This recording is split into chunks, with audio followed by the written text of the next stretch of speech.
Hello friends, नमस्कार, सत श्री अकाल, सलाम। This is Amit Kapoor. So guys, आज मैं आपको सोलर सिस्टम के एक ऐसे प्लैनेट के बारे में बताने जा रहा हूँ जिसका इंसान की ज़िंदगी में बहुत बड़ा रोल है। और कहीं ना कहीं मैं कह सकता हूँ कि this is one of the कार्मिक planet, and without this planet astrology never work. मुझे बहुत सारे लोग ये भी बोलते हैं कि एस्ट्रोलॉजी क्लिक नहीं करती।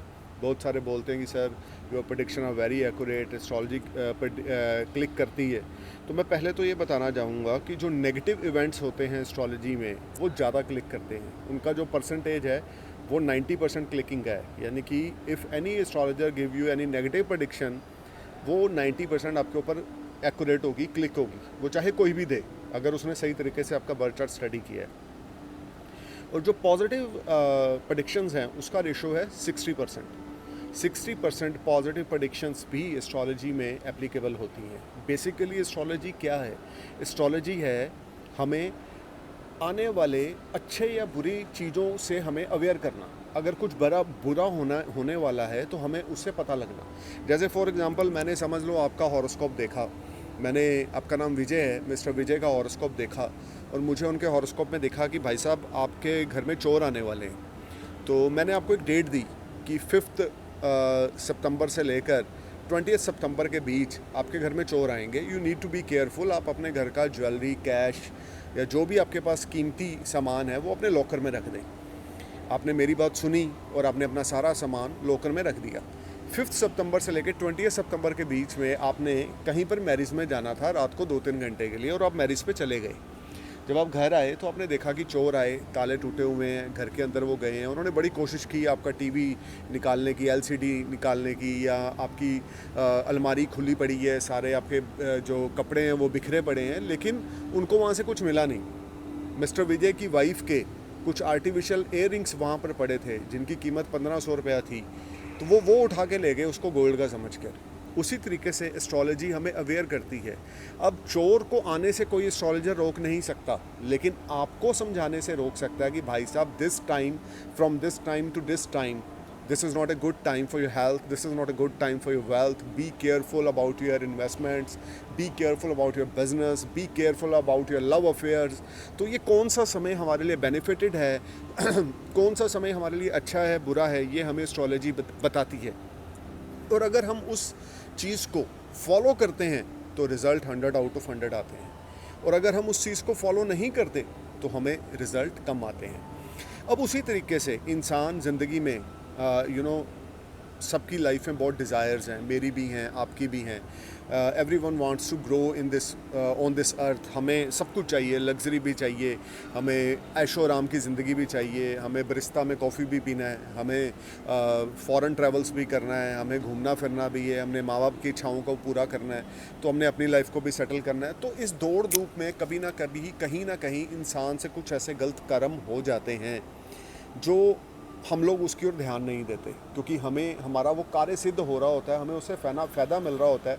तो हम ये नहीं सोचते कि कर्म गलत हो रहा है या कर्म सही हो रहा है, लेकिन हम ये सोचते हैं कि हमें यहाँ पर बेनिफिट मिल रहा है, मुझे पैसा चाहिए, मुझे मिल रहा है, चाहे मैं किसी से झूठी कमिटमेंट करके वो पैसा ले रहा हूँ।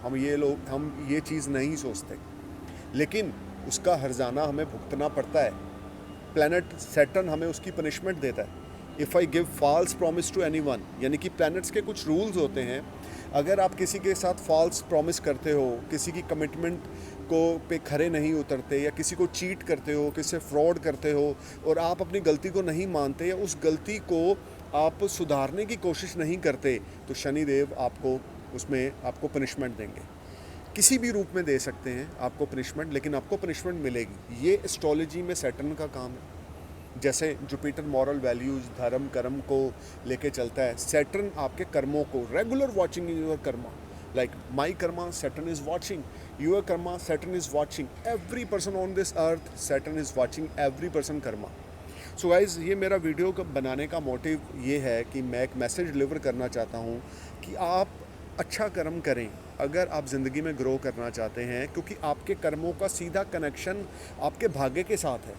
मैंने ऐसा बर्थ चार्ट एक देखा जहाँ पर फोर प्लैनेट एग्जाल्टेड हैं और योग कारक प्लैनेट की महादशा चल रही है, लेकिन उसके बावजूद वो बंदा सफ़र कर रहा है, उसके पास सोर्स ऑफ अर्निंग नहीं है, वो डेप्स में है। क्यों? क्योंकि उसके कर्मा गलत थे, उसकी थॉट गलत थी। देखो, एक गलती होती है जो गलती से हो गई, ठीक है, उसको भगवान भी माफ़ करते हैं। एक गलती होती है जो हमने जान के करी है, उसको भगवान भी माफ़ नहीं करते, और इंसान भी उस गलती को सुधार नहीं सकता क्योंकि वो अपने जान के करी है। जैसे कि रिया चक्रवर्ती, लेटेस्ट एग्जांपल, क्योंकि उसने जान के वो गलती करी। एक लड़का सुशांत सिंह राजपूत सब कुछ उसको दे रहा था, हंसी खुशी से प्यार से दे रहा था, तो उसने सोचा कि मुर्गे का एक अंडा क्यों लेना है, सारा मुर्गा ही काट दो, ठीक है ना। तो उसने, इससे सुशांत की ज़िंदगी भी ख़राब हो गई, उसके फादर की लाइफ भी स्पॉइल हो गई, और वो खुद भी अब अंदर चली गई। तो ये है रिया के कर्मा, जो सैटर्न ने उसको फल दिया, और अभी वो और इन चीज़ों में इन्वॉल्व होगी क्योंकि उसकी जो डीलिंग्स थी वो अच्छे लोगों के साथ नहीं थी, उसका थॉट प्रोसेस ही नेगेटिव था। अब अगर आप थॉट में ही अपने ये रख लोगे कि मैंने किसी को मारना है या मैंने किसी के साथ गलत करना है, आपके सबकॉन्शियस माइंड में हमेशा वही बातें चलती रहेंगी, तो आप लाइफ में कैसे ग्रो करेंगे? फिर आपको किसी एस्ट्रोलॉजर से कंसल्ट करने की भाई साहब ज़रूरत नहीं है। किसी एस्ट्रोलॉजर से कंसल्ट ना करें, सिर्फ अपने बुरे कर्मों को ही फॉलो करें, उससे आपको आने वाले समय में हेल मिलेगा, नरक मिलेगा, जन्नत नसीब नहीं होगी। जन्नत नसीब कैसे होती है कि अगर आप अपनी फैमिली में रह रहे हो, आपके पेरेंट्स ओल्ड एजिड हैं और वो खुशी से अपनी ज़िंदगी जी रहे हैं, तो वो जन्नत है। अगर अब बुढ़ापे में आपने अपने पेरेंट्स के चेहरे पे स्माइल देख ली, उनकी डिज़ायर्स को पूरा कर दिया, तो आप जन्नत में हो, आप स्वर्ग में हो, आप जन्नत में हो, आपको जन्नत मिल गई।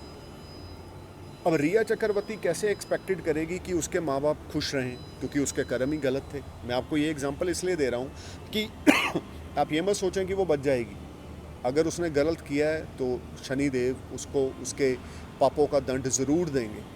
और एस्ट्रोलॉजी हमें कदम कदम पर गाइड करती है, हमें कदम कदम पर बताती है कि भाई ये गलत है, इस रास्ते पे मत जा, अपनी लिमिटेशंस में रह, अपनी चादर दे के पैर पिसार। ये शनि की रूल्स हैं, शनि के रेगुलेशंस हैं। Be in discipline, be honest, be humble, be polite, always ready to help others and always do good Karma with everyone. Never think wrong for others. Like for example, I am sitting with someone, कोई मेरे पास इस समय बैठा हुआ है, मैं उनकी बड़ी इज्जत कर रहा हूँ, जी जी जी, ये अभी उठ के यहाँ से जाते हैं तो मैं इनके बारे में बोलता हूँ, यार ही और she such A stupid person. तो वो मैं अपने कर्म, अपनी थॉट प्रोसेस को ही नेगेटिव कर रहा हूँ। देखो, आपके जो कर्मा हैं वो आपके थॉट के हिसाब से चलते हैं। अगर मैं सोचूंगा कि मैंने किसी का खून करना है तो वो मेरी थॉट में होगा, मैं तभी करूँगा। अगर मैं सोचूंगा कि मैंने किसी को कुछ चैरिटी देनी है, किसी भूखे का पेट भरना है, वो भी मेरी थॉट में होगा, वो तभी मैं अच्छा कर्म करूँगा। यानी आपका थॉट और आपके कर्मा का अपने आप में कनेक्शन है। जो आप सोचते हैं वही आपके कर्म आपकी ज़िंदगी में आगे आते हैं। अगर आप ये सोचेंगे ना कि मैंने अपने पेरेंट्स को खुश देखना है, I want to do something for my parents, my mom and my dad, तो आप ऑटोमेटिकली उस रास्ते पे चलने लग जाएंगे। भगवान भी आपका साथ देगा क्योंकि आपका थॉट अच्छा है, आपका कर्म अच्छा है, आपकी इंटेंशंस अच्छी हैं।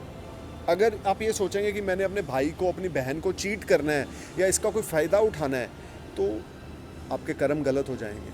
आप अपने माँ बाप, भाई बहन को खुश नहीं कर सकेंगे, बल्कि आप उस बुरे कर्म का हिस्सा बन जाएंगे जिससे आपको कभी ज़िंदगी में सुकून नहीं मिलेगा। I think few days back मैं अपने पिताजी के साथ बैठा हुआ था, यानी अपने फादर के साथ बैठा था, तो उन्होंने मुझे एक कहानी सुनाई जो मेरे दिमाग में सेव हो गई और मैं आपसे शेयर करना चाहता हूँ। वो कहानी क्या थी कि एक बार यम आते हैं नीचे, ठीक है, तो वो किसी का टाइम पूरा हो चुका होता है धरती पे किसी औरत का, तो वो उसको उसके प्राण निकाल के ले जाते हैं।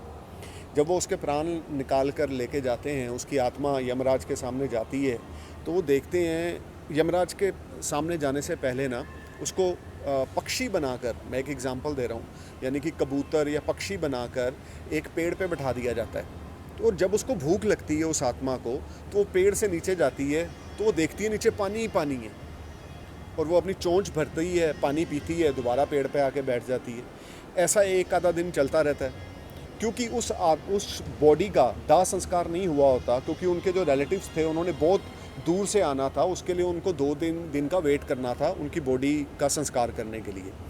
तो 3 दिन के बाद जब उस आत्मा को यम के सामने पेश किया जाता है, यमराज के सामने पेश किया जाता है, तो वो बोलते हैं, भाई साहब, यमों को बोलते हैं कि तुम तो गलत औरत को ले आए, ये जो इनका नाम है कामनी, ये वो कामनी नहीं है, क्योंकि उसी गली में 2 कामनियाँ रहती थी। तो यम से गलती होगी कि वो गलती से उस कामनी को ले गए जिसने अभी जीना था।